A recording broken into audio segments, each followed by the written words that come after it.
Sir आ गए। Sir आ गए ना वो ठीक है। हाँ भैया सर आ गए। All right, so people are joining in once again. Second session के लिए भी प्लीज आप अपने नाम दोबारा लिख दीजिएगा। कुछ नए लोग आएंगे, कुछ जो पिछले सेशन में थे वो शायद ना ज्वाइन कर सकें, तो इस सेशन की अटेंडेंस काउंट करने के लिए चैट विंडो में नाम लिख दीजिएगा। वर्दा आप पिछले सेशन में थी?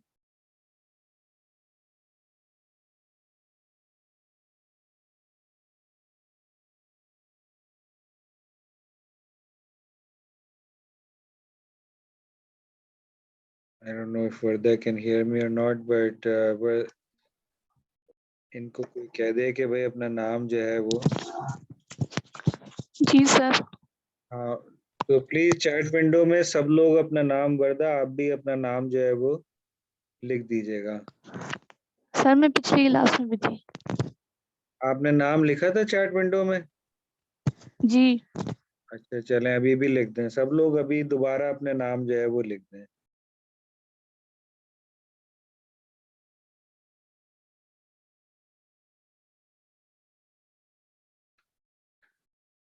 यू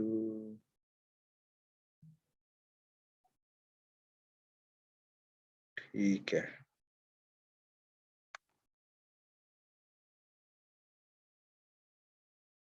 खदीजा आप भी नाम लिख दीजिएगा।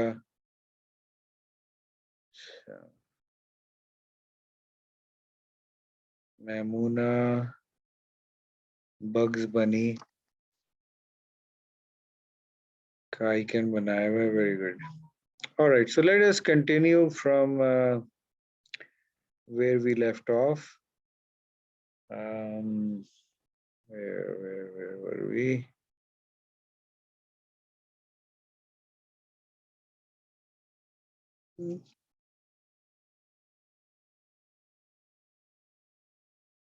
Let's see. क्यों नहीं नजर आ रहा? Just a second, ये PDF जो है वो, here we go.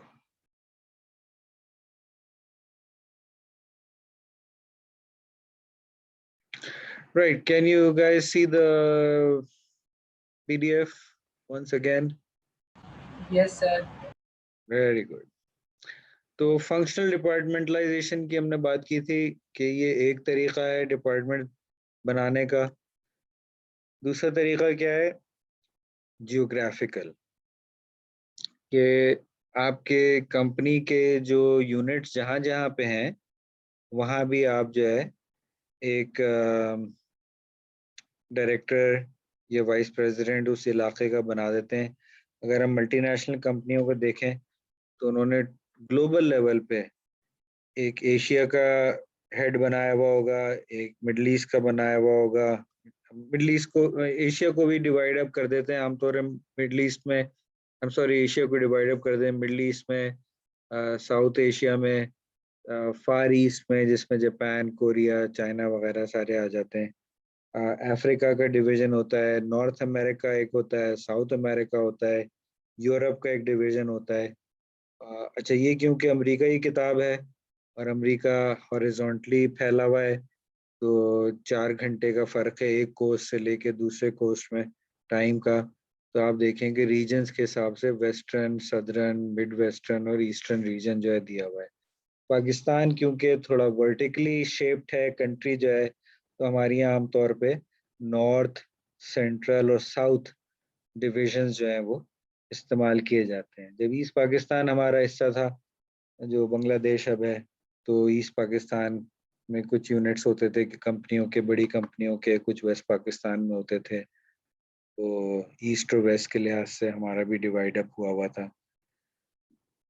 अच्छा, ये नोट कर लीजिएगा कि हर किस्म की डिपार्टमेंटलाइजेशन, चाहे फंक्शनल हो, ज्योग्राफिक हो, कस्टमर हो, प्रोडक्ट हो, प्रोसेस हो, उसके प्लस और माइनसेस जो है ना कुछ है। फायदे भी हैं, नुकसान भी हैं। तो जब आप डिपार्टमेंट बनाते हैं तो स्पेशलाइजेशन की बुनियाद पे तो एक जैसे लोग इकट्ठे हो जाते हैं, तो वो मिलके काम कर सकते हैं, उनकी कम्युनिकेशन कोऑर्डिनेशन बेहतर हो जाती है।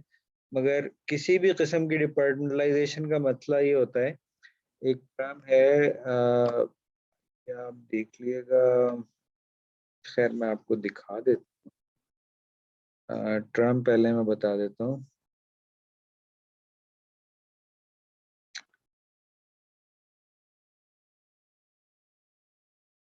टर्म है, why isn't this?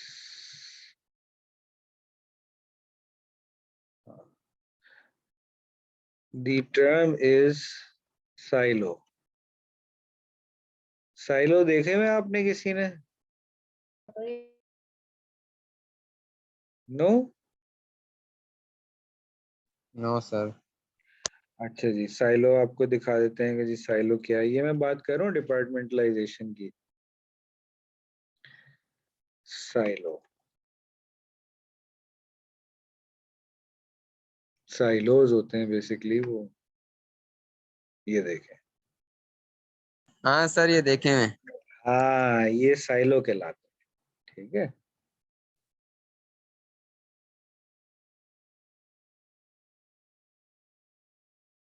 Ji sir, देखा है सर। बिल्कुल, तो ये जो चीज आपने देखी है ना, साइलो कहते हैं। तो ये साइलो, परसों ही देखा हाँ, सर, परसों ही देखा था सर इसको। Oh very good. कहाँ देखा था? कोरेंगी इंडस्ट्रियल एरिया। हाँ, तो साइलोज इस्तेमाल किए जाते हैं स्टोरेज करने के लिए, ठीक है, चीजों को। इसमें केमिकल स्टोर हो सकते हैं, अगर फार्म पे साइलोज हैं तो उसमें गंदम स्टोर हो सकता है, गेहूं, कोई भी एग्रीकल्चर प्रोड्यूस स्टोर हो सकती है। साइलो का मकसद होता है कि एक चीज को दूसरी चीज से एक तो सेपरेट रखना और उसको प्रोटेक्ट करना। तो साइलो अगर आपने देखे हुए हैं या आप देख लिए तो तस्वीर में, तो यहाँ क्या हो रहा है, डिपार्टमेंट जो बनाए जा रहे हैं ना, उनमें एक प्रॉब्लम आ जाती है कि साइलो स्ट्रक्चर आ जाता है कि इंजीनियरिंग, मैन्युफैक्चरिंग, अकाउंटिंग, मार्केटिंग के साइलो बन गया। तो वो अपने अंदर तो ठीक है, मगर दूसरों से, जैसे आप ये देखें वंस अगेन तस्वीर में, दूसरों से वो सेपरेट है, तो कम्युनिकेशन में इश्यूज और प्रॉब्लम्स आ जाते हैं। तो साइलो स्ट्रक्चर बुरा समझा जाता है ऑर्गेनाइजेशनल डिजाइन में, कि रियल लाइफ कंपनी में अगर आपने इंटर्नशिप भी की हो या काम करने का इंशाल्लाह जब आपको मौका मिलेगा, आप देखिएगा कि मार्केटिंग वाले फाइनेंस से बात नहीं करना चाहते, ठीक है, प्रोडक्शन से नहीं बात करना चाहते, सेल्स और मार्केटिंग में जंग चलती रहती है, एचआर से सब लोग जो है वो जलते रहते हैं।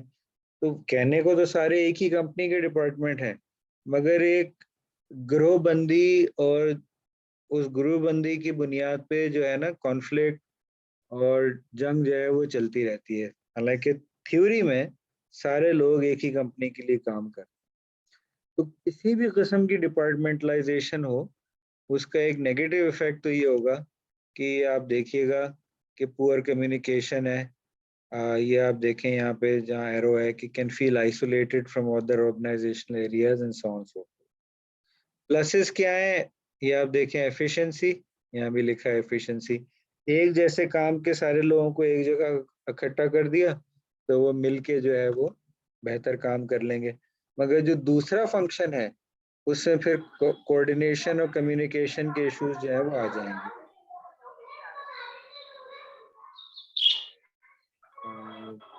ओके,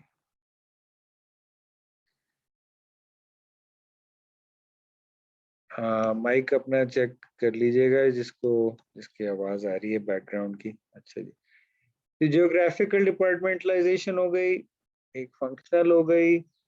अगेन जहन में रखिएगा, ये फंक्शनल से मुराद planning, organising, leading, controlling functions नहीं है, ये दूसरे फंक्शंस हैं, वो काम जो कंपनी में हो रहा है। यहाँ हम मैनेजमेंट फंक्शंस की बात नहीं कर रहे हैं, यहाँ हम कंपनी के कामों की बात कर रहे हैं, manufacturing, marketing, finance, accounting, HR and so on so forth.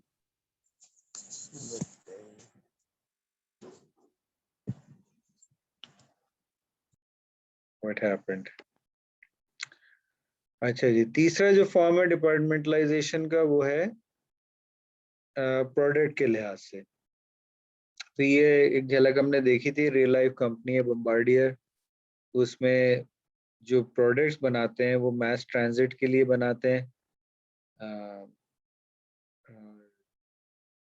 Buses हो गई मिसाल के तौर पे, जहाज हो गए, ये जो भी वो बना रहे हैं। फिर रिक्रिएशनल यूटिलिटी व्हीकल्स बनाते हैं, और फिर रेलवे सेक्टर के लिए जो है वो बनाते हैं। तो ये तीन उनके जो मेजर प्रोडक्ट के एरियाज हैं उस लिहाज से डिपार्टमेंट्स इन्होंने बना दिए। ठीक है। और चौथा है कि जो प्रोसेस होने, प्रोसेस हमेशा स्टेप बाय स्टेप होता है। तो ये इन्होंने अगेन जहन में रखिए कि ये पूरी कंपनी का ऑर्गेनाइजेशन चार्ट नहीं है, ये सिर्फ मुख्तलिफ स्पेशलाइज्ड डिपार्टमेंट के हैं। तो यहाँ जो प्लांट है या फैक्ट्री है, उसके जो सुपरिंटेंडेंट है, उसका जो सुपरवाइजर है, उसके नीचे ये 6 डिपार्टमेंट बने हुए। प्रोसेस के लिहाज से हमने अब यहाँ हमने डिवाइड कर दिया। तो इनके जरा नाम पढ़ें और मुझे बताएं कि आप क्या समझ रहे हैं कि किस किस्म का प्लांट है या क्या बन रहा हो। डिपार्टमेंट्स के नाम देख के बताइए जरा।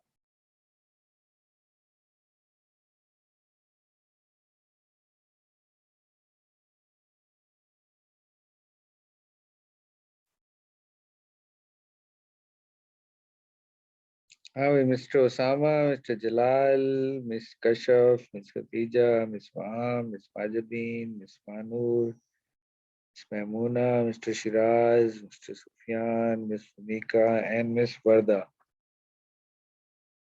प्रोसेस डिपार्टमेंटलाइजेशन के डिपार्टमेंट्स के नाम पढ़ें और बताएं कि किस किस्म का काम यहाँ हो रहा है। क्या ख्याल है, क्या सर चीज? सीविंग डिपार्टमेंट में तो सर बनना होगा, कपड़े का बनना होगा। नहीं, सूइंग नहीं है, सॉइंग है ये। सूइंग SEW होता है, ये सॉइंग है। सॉइंग क्या होता है? सर सॉरी नहीं देगा, नहीं बताइए। बड़ी सर केमिकल्स वगैरह। नहीं नहीं, सौ क्या होती है? सौ एक जो औजार होता है वो क्या होता है? ये सर ये हैं? शायद आड़ी को कहते हैं। ये आरी को। तो आरी। सॉइंग डिपार्टमेंट में कोई चीज काटी जा रही है, ठीक है? क्या चीज काटते हैं आमतौर पे आरी से? लकड़ी। लकड़ी।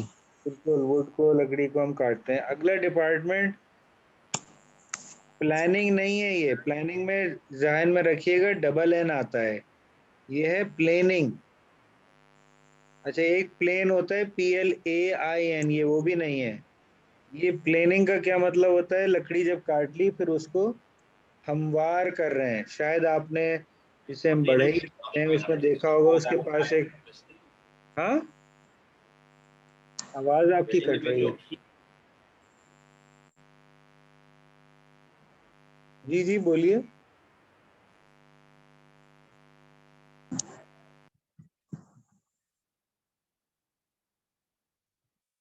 अच्छा, आवाज शायद आपकी नहीं आ रही। आपने शायद किसी वुड वर्किंग की शॉप में या बढ़ई जिसे कहते हैं उनके देखा हो, एक औजार उनके पास होता है, उसके जरिए से वो लकड़ी पे फेरते जाते हैं, तो थोड़ा सा घिस घिस के लकड़ी के बारीक स्लाइसेस उतरते जाते हैं, वो हमवार कर रहे होते हैं। तो ये प्लेनिंग डिपार्टमेंट है। ठीक है, लकड़ी काट ली यस पहले। सर, हम बचपन में जब बेड बनाते थे सर वो लोग करते थे ऐसा। हाँ, वो आपने देखा होगा। तो ऐसे फिर असेंबल कर लिया, तो ये कोई फर्नीचर बन रहा है। अगर आप देखें, वो लकड़ी को काटा, उसको हमवार किया, फिर उसको असेंबल किया, फिर उस पर लैकर कोटिंग करी, पहले उसको रगड़ा अच्छी तरह रेगमाल से, मजीद हमवार किया, फिर उस पर कोटिंग करी, पेंटिंग की, फिर आखिरी फिनिशिंग टचेस जो डाले हैं वो डाले, और फिर आखिर में इंस्पेक्शन। तो ये आप देखेंगे, ये प्रोसेस डिपार्टमेंटलाइजेशन है। पहले अमल से पहले दूसरा अमल नहीं हो सकता। ठीक है ना? तो ये नहीं हो सकता कि मेज आपने बना ली लकड़ी के ब्लॉक से और फिर काटना शुरू कर दिया उसे। नहीं, पहले इससे कटेंगे, फिर वो जुड़ेंगे, फिर वो फिनिश होंगे, फिर उनकी इंस्पेक्शन होगी। तो बाज कंपनी के काम ऐसे होते हैं कि उसमें आपको प्रोसेस डिपार्टमेंटलाइजेशन करना होता है। लास्ट बट नॉट लीस्ट, बाज कंपनियां होती हैं या बाज कंपनी के कस्टमर ऐसे होते हैं जो कि बहुत अहम होते हैं, तो वहाँ फिर आप स्ट्रक्चर बना देते हैं, खासतौर पे सेल्स या मार्केटिंग के डिपार्टमेंट के अंदर कस्टमर डिपार्टमेंटलाइजेशन जो है आप कर लेते हैं। ठीक है। अब यहाँ इन्होंने एक मिसाल दी हुई है, फर्जी मिसाल है कि सेल्स के जो डायरेक्टर हैं वो कुछ रिटेल अकाउंट्स को देख रहे हैं और फिर होलसेल अकाउंट्स को देख रहे हैं और फिर गवर्नमेंट अकाउंट्स को देख रहे हैं। लीवर्स में यूनिलीवर जैसे आज नाम कहते हैं, मैंने काम किया हुआ था, तो वहाँ मार्केटिंग डिपार्टमेंट में दो एक्चुअली एक ही साहब थे, वो गवर्नमेंट अकाउंट्स को देख रहे थे। गवर्नमेंट अकाउंट्स में कौन से आ जाते थे? Utility stores corporation, utility store जो 2-2,500 यूटिलिटी स्टोर्स हैं, और गवर्नमेंट के आर्मी के जो CSD है स्टोर, उन दोनों को जो यूनिलीवर की सेल्स होती थी उनको एक देखने के लिए एक साहब होते थे। ठीक है ना। तो ये कंपनी पे डिपेंड करता है कि उसके कस्टमर्स किस किस्म के हैं। लेट्स से कोई कंपनी जो है वो टॉफियां बना रही है, तो टॉफी बनाने का खरीदने वाले लाखों करोड़ों बच्चे हैं, तो आपको तो कोई एक एक बच्चे या बच्चों के ग्रुपों के लिहाज से डिपार्टमेंट बनाने की जरूरत नहीं है। मगर लेट्स से आप बैंक है, बैंकिंग कंपनी है, तो बैंक में आपने अक्सर देखा होगा कि दो बड़े डिपार्टमेंट बने होते हैं, एक कॉर्पोरेट बैंकिंग कहलाता है और एक कंज्यूमर बैंकिंग कहलाता है। तो डिविजनलाइजेशन इस लिहाज से जो है वो की भी होती है। ठीक है जी। तो ये ऑर्गेनाइजेशन के डिजाइन का दूसरा एलिमेंट हो गया डिपार्टमेंटलाइजेशन, और डिपार्टमेंटलाइजेशन की 5 अकसाम हो गई। पहला हमने पढ़ा है वर्क स्पेशलाइजेशन, दूसरा है डिपार्टमेंटलाइजेशन। ठीक है जी। तीसरी चीज जो ऑर्गेनाइजेशन डिजाइन में है, स्टेप बाय स्टेप करेंगे, यस दैट्स करेक्ट, वो है चेन ऑफ कमांड। तो कमांड किसे कहते हैं बताइए भाई? कमांड करना, कमांड करा जाना, हुक्म देना। हुक्म देना, बिल्कुल सही। किसने कहा ये बात? सर उसामा। हाँ भाई उसामा। तो हुक्म हम देते हैं, हुक्म चलाते हैं, या हुक्म किसी के ऊपर चलाया जाता है? क्योंकि हुक्म देने वाला होता है और हुक्म मानने वाला होता है। ठीक है। तो इसकी एक पूरी चेन है, जंजीर है। अच्छा, वो जंजीर कोई जंजीर की शक्ल में नहीं बनी होगी, बल्कि जो आपको ये ऑर्गेनाइजेशन चार्ट दिखाया था, अब हम कोई और ऑर्गेनाइजेशन चार्ट देखते हैं। अगर कोई बोल रहा है तो आपकी आवाज सही नहीं आ रही है।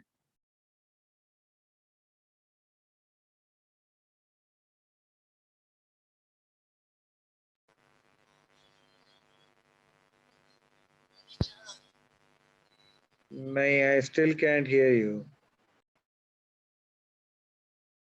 आप चैट विंडो में लिख दें जो लिखना चाह रहे हैं या लिखना चाह रही हैं, मुझे आवाज नहीं आ रही।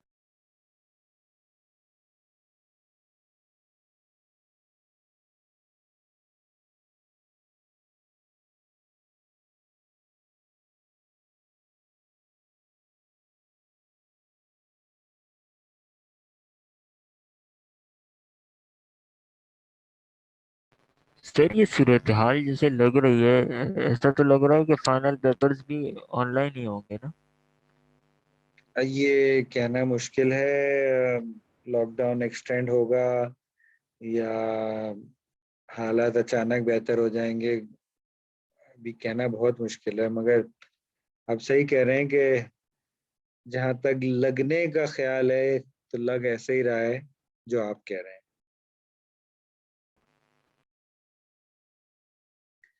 ये तो खैर बहुत कॉम्प्लिकेटेड चार्ट हो जाएगा। Let's take a simpler one. ये ले लेते हैं, चाइना की कोई कंपनी है। अच्छा जी, ये नजर आ रहा है आपको? जी यस सर। सर। हाँ, तो अब चेन ऑफ कमांड देखें कि जो हुक्म चलाने की जंजीर है, एक्चुअल जंजीर तो नहीं बनी हुई, जंजीर में कड़ी से कड़ी जुड़ी हुई है, तो ये इसको समझें कड़ी के मुख्तलिफ, ये एक कड़ी, दूसरी, तीसरी, चौथी, पांचवी जुड़े हुए हैं एक दूसरे से, तो चेन है ये जो टॉप पे है ये इनको हुक्म चला सकते हैं, ये इनको हुक्म चला सकते हैं, ये इन पे हुक्म चला सकते हैं, ये इन पे भी हुक्म चला सकते हैं, और ये इन पे हुक्म जो है वो चला सकते हैं। ये यहाँ तो खैर नाम नहीं दिए हुए लोगों के, बल्कि कंपनियों के नाम दिए हुए हैं। सनराइज रियल एस्टेट कोई बहुत बड़ा ग्रुप होगा, उसमें मुख्तलिफ इन्होंने, आई थिंक ये हॉलैंड में है, ये केमन आइलैंड्स में है, ये रियल एस्टेट में डील कर रहे हैं मुख्तलिफ जगहों पे। ज़ाहिर चाइनीज़ नेम है, रियल एस्टेट कंसल्टेशन कंपनी के नाम से बनाए हुए हैं। एनीवे, आप कोई भी ऑर्गेनाइजेशन चार्ट में देख लें, इसमें हम देख लेते हैं जिसको हमने शायद पहले देखा था। हाँ, तो टॉप से लेके बॉटम तक एक लेवल, दूसरा लेवल, तीसरा, चौथा, पांचवा, छठा, सातवां, आठवां, नौवां, 10वां, चेन है, पूरी जंजीर है कमांड की, ऊपर से नीचे तक कौन किसका बॉस है और कौन किसका सबऑर्डिनेट है। कमांड की एक चेन है, ये भी ऑर्गेनाइजेशन डिजाइन करते वक्त हम डिटरमिन करते हैं। इसमें दो अहम चीजें हैं, वो मैंने हाईलाइट की हुई हैं, वो क्या है?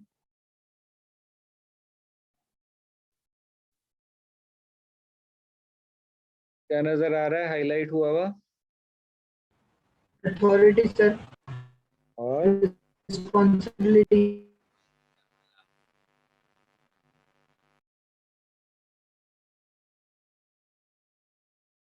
अथॉरिटी और रिस्पॉन्सिबिलिटी,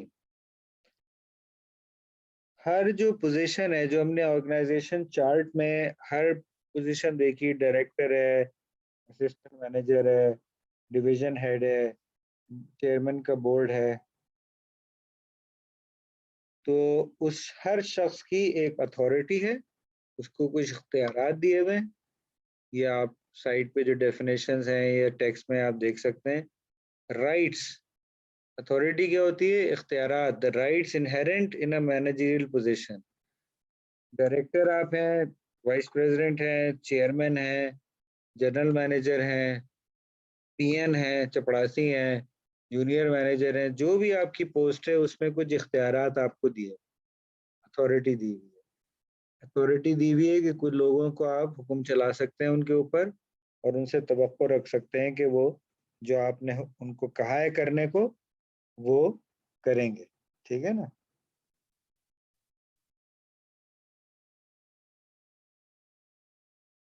ये बात यहाँ तक समझ आ गई?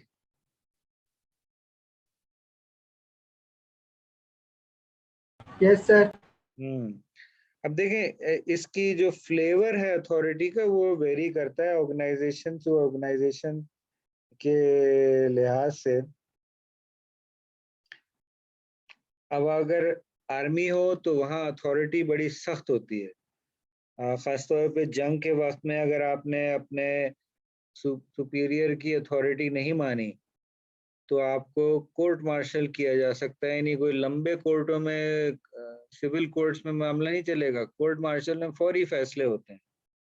अगर आपके, लेट से आप कर्नल हैं और आपने मेजर को हुक्म दिया कि जाओ इधर जाके और जो है ये मोर्चा संभालो और ये अपनी टीम को लेके जाओ, और वहाँ बमबारी हो रही है और वो उसने इनकार कर दिया, तो फौरन कोर्ट मार्शल होगा, फौरन सजा जो है आपको दे दी जाएगी।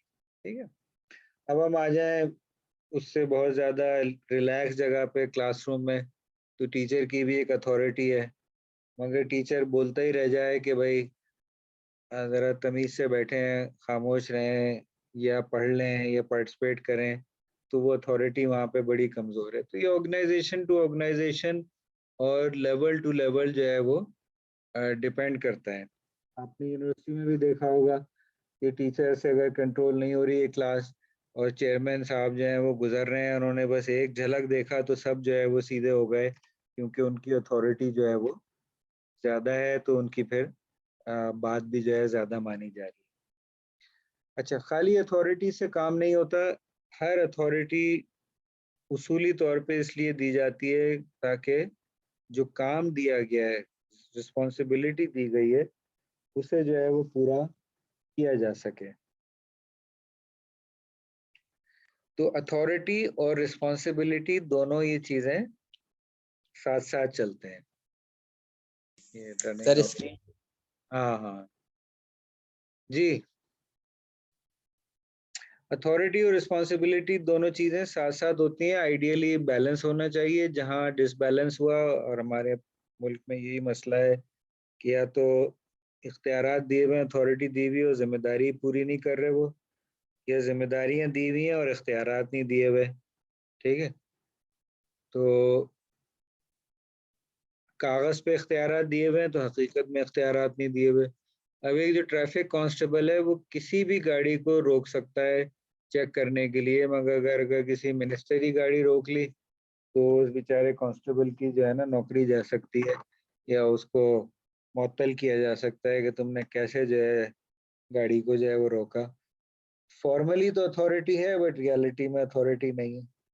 अच्छा, एफबीआर में हम देख लें, टैक्स वाले के पास मुकम्मल अथॉरिटी है कि बिजनेस पे जायज़ वो टैक्स लगा सकता है कानूनी तौर पे, मगर वो अपनी रिस्पॉन्सिबिलिटी को पूरा नहीं करते और वो खा पी के क्लाइंट से रिश्वत जो है अपनी जेब भर लेते हैं और टैक्स पूरा जो लगना है वो नहीं लगाते।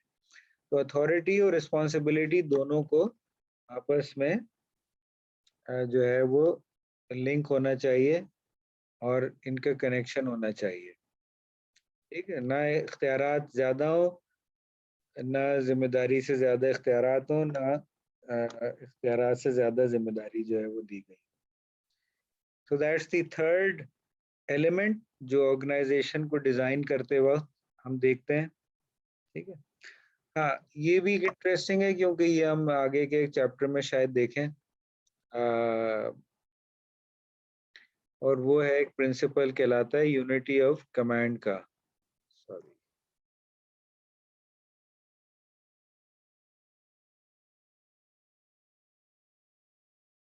यूनिटी ऑफ कमांड से क्या मतलब है, देखिए जरा। हर शख्स का एक बॉस होगा। ठीक है, every person is reporting to only one manager. दो बॉसेस नहीं होंगे। ये शायद हम आगे जाके देखें, एक ऑर्गेनाइजेशन की किस्म होती है, उसे कहते हैं मैट्रिक्स ऑर्गेनाइजेशन। इसको मुझे बड़ा करना पड़ेगा। मैट्रिक्स ऑर्गेनाइजेशन में एक शख्स के दो बॉसेस भी हो सकते हैं, मगर ये एक बड़ी स्पेशल किस्म की ऑर्गेनाइजेशन होती है। यूनिट आम ऑर्गेनाइजेशन में एक शख्स का एक ही बॉस होता है, और उर्दू में हमें इसके मिलती जुलती कहावतें मिलती हैं कि एक म्यान में दो तलवारें नहीं हो सकती, मिसाल के तौर पे कि अथॉरिटी एक शख्स की होगी। अंग्रेजी में भी एक कहावत है, too many cooks spoil the broth. Broth यानी जो सूप पक रहा है, तो ज्यादा हर शख्स किचन में भी हुक्म चलाने की कोशिश करेगा तो खाना जो है वो जो भी पक रहा है वो बिगड़ जाएगा। तो चेन ऑफ कमांड में ये चीज भी आ जाती है, unity of command, one person one boss. यहाँ वर्क प्लेस कॉन्फिडेंशियल में दिया हुआ भी है, कोपिंग विद मल्टीपल बॉसेस। तो ये आप देख लीजिएगा कि अगर आपके मल्टीपल बॉसेस अगर हों तो वो इस मुसीबत से, बाकायदा इन्होंने दर्द शरीर की टर्म यूज की हुई है, उस हेडेक से कैसे डील किया जाए मल्टीपल बॉसेस से। एक बॉस कह रहा है ये करो, दूसरा कह रहा है दूसरी चीज करो, तो आप किसकी सुनेंगे? ये एक प्रैक्टिकल एडवाइस दी, ठीक है। अच्छा जी, चौथी चीज क्या है ऑर्गेनाइजेशनल डिजाइन में?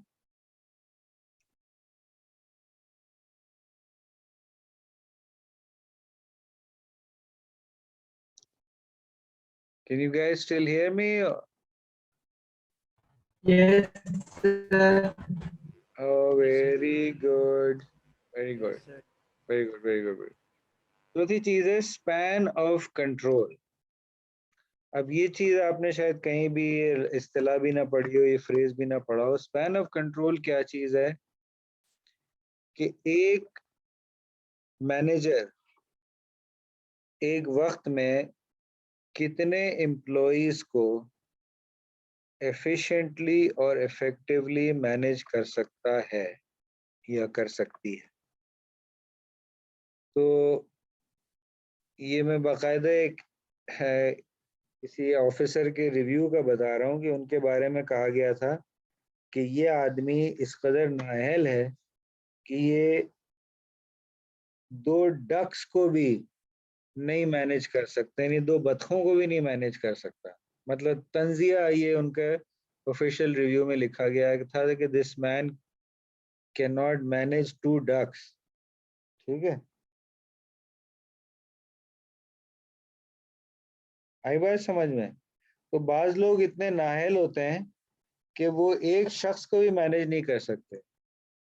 हम क्लासरूम एनवायरनमेंट देखें, आप स्कूल से पहली जमात से या प्रेप से पढ़ते आ रहे हैं, 12-14 जमातें, आपने देखा होगा बाज टीचर हैं वो छोटी से छोटी क्लास को भी नहीं मैनेज कर सकते, और बाज टीचर हैं वो 100 लोगों की भी क्लास को भी सही तरीके से मैनेज कर लेंगे। तो ये मैनेजर के स्किल पे डिपेंड करता है कि वो बेक वक्त एक वक्त में कितने लोगों को मैनेज कर सकते।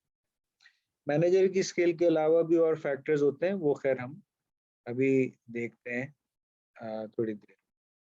सबसे पहले हम ये मिसाल देख लें कि स्पैन ऑफ कंट्रोल का ऑर्गेनाइजेशन के स्ट्रक्चर पे क्या फर्क पड़ता है, ठीक है। तो यहाँ आप देखें 2 पिरामिड बने हुए हैं, ठीक है। हम अज्यूम कर लें कि ये दोनों पिरामिड्स एक ही कंपनी के हैं, कि पहले स्ट्रक्चर ऐसे था जो ये लेफ्ट पे पिरामिड है, और बाद में स्ट्रक्चर ऐसे हो गया, ठीक है। अब ये टॉप पे आप देखें स्पैन ऑफ कंट्रोल कितना है,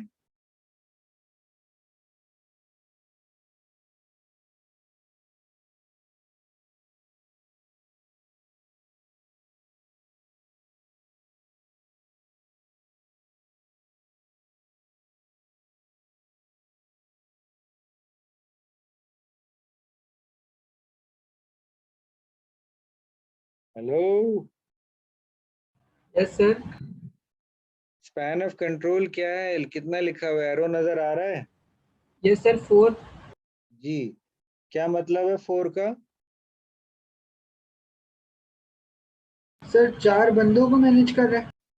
हाँ, तो ये एक अजम्पशन है, अज्यूम है कि अब 2 मिनट रह गए तो जल्दी से इसको लपेटते हैं इस चौथे फंक्शन को। हर शख्स की सलाहियत है कि वो 4 लोगों को मैनेज कर रहा है। तो लेट से ये ऑर्गेनाइजेशन का लेवल है, पहले लेवल पे सीईओ है या प्रेसिडेंट जो भी है, उसके नीचे 4 लोग काम कर, ठीक है। तो सीईओ भी बैक वक्त 4 लोगों को मैनेज कर सकता है। ये डायरेक्ट मैनेजमेंट की बात हो रही है, 4 लोग इससे रिपोर्ट कर रहे हैं। इन 4 लोगों के अंडर, हर शख्स के अंडर 4 लोग रिपोर्ट कर रहे हैं। तो 4 × 4 कितने हो गए? 16. 16। ये जो 16 लोग हैं तीसरे लेवल पे जो मैनेजर्स हैं, ये 16 के 16 मैनेजर्स इन टर्न, अगेन ये सिर्फ एक फर्जी मिसाल है, वो 4 लोगों को मैनेज कर रहे हैं हर शख्स। तो 16 × 4 64। इसी तरह ये 64 मैनेजर्स इंटू 4 256 लोगों को मैनेज कर रहे हैं। वो 256 लोग हर शख्स 4 को 1024। और फिर 7वां जो है लेवल, जो कि नॉन मैनेजरियल एम्प्लॉयज का है, वो यहाँ लिखा हुआ है। मैनेजर्स के लेवल 1 to 6 है, और फिर जो मेजोरिटी है वो नॉन मैनेजरियल एम्प्लॉयज हैं, जो एक्चुअली जिन्होंने काम करना है। तो यस सर टाइम खत्म होने वाले, लेस देन 1 मिनट है। तो यहाँ 7 लेवल हैं, और अगर हमने स्पैन ऑफ कंट्रोल बढ़ा दिए, ये हम नेक्स्ट टाइम इंशाल्लाह कर लेंगे, तो फिर आप देखिएगा कि लेवल्स कम हो गए और एम्प्लॉयज भी कम हो गए। हाँ हाँ, इंशाल्लाह इंशाल्लाह, बिल्कुल इंशाल्लाह। So folks, thank you very much for attending the thank you sir, thank you, और थैंक यू सर, अल्लाह हाफिज। थैंक यू सर, अल्लाह हाफिज। नेक्स्ट वीक अल्लाह जरूर आएगा, क्योंकि रिजल्ट जो है वो इंशाल्लाह। फिर मैं डिस्कस जो है वो नेक्स्ट वीक में इंशाल्लाह जो है वो करूंगा। इंशाल्लाह सर, इंशाल्लाह। इंशाल्लाह सर। ओके सर, और थैंक यू सर, ईद अल्लाह हाफिज, अल्लाह ईद हाफिज। मुबारक आप